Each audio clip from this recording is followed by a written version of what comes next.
Global Midas capital GMC production house ने global Midas foundation जीएमएफ के सहयोग से कानपुर फाइल्स नाम से एक खास डॉक्यूमेंट्री बनाई है। ये डॉक्यूमेंट्री 1984 में भारत के कानपुर में 127 सिखों के नरसंहार की वास्तविक घटनाओं पर आधारित है, जो भारत के उस समय की प्रधानमंत्री इंदिरा गांधी की मृत्यु के बाद हुई थी। डॉक्यूमेंट्री की अवधि 1 घंटा 25 मिनट है।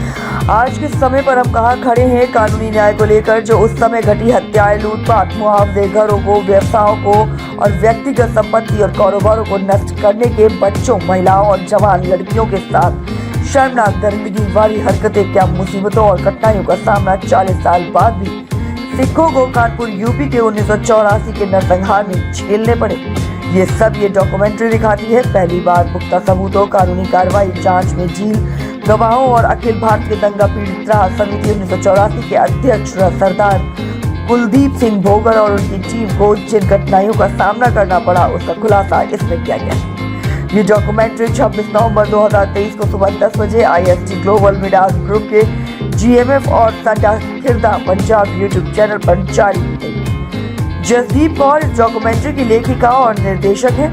सरदार इंद्रप्रीत सिंह, संस्थापक ग्लोबल मिडास कैपिटल और ग्लोबल मिडास फाउंडेशन, ने अपील की है कि भारत और अंतर्राष्ट्रीय स्तर पर सभी सिख धार्मिक और राजनीतिक संस्थानों, संगठनों, मानवाधिकारों, लोकतांत्रिक अधिकारों, अल्पसंख्यकों के अधिकारों, नागरिक स्वतंत्रता, अंतर्धार्मिक विश्वास संस्थानों, मॉब ब्लीचिंग और नरसंहार को रोकथाम लगाने के लिए काम करने वाले संस्थानों की इस डॉक्यूमेंट्री को देखें और दुनिया भर में विशिष्ट समुदाय, कॉलेजों, विश्वविद्यालयों, गुरुद्वारों को और आम जनता को दिखाएं। निवेदन है कि उपरोक्त संस्थानों से जुड़े लोगों के लिए एक विशेष स्क्रीनिंग करी जाए, ताकि मानवीय आधार पर न्याय पाने के लिए बड़े पैमाने पर जागरूकता और इंसाफ पाने की अपील हासिल की जा सके। इससे पीड़ितों को लंबे समय से प्रतिष्ठित न्याय और पुनर्वास दिलाने के लिए संयुक्त राष्ट्र और अंतर्राष्ट्रीय समन्वित समर्थन प्राप्त करने में मदद मिलेगी। उन्होंने 1984 में हुए सिखों के खिलाफ पूर्ण भारतवर्ष में नरसंहार के दौरान अपना सब कुछ खो दिया था।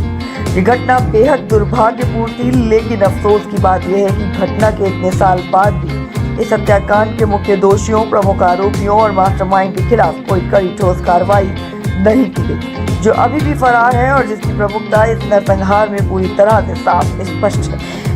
इस प्रमुख आरोपी के पूरे कानपुर में 127 सिख हत्याओं और अन्य आपराधिक हिंसक गतिविधियों में अहम भूमिका निभाई है, जिसे इस डॉक्यूमेंट्री में सबूत के साथ उजागर किया गया है। ये पहली बार है कि 1984 से अब तक की 39 साल की पूरी घटनाओं को इतने विस्तार से दर्शाया गया है।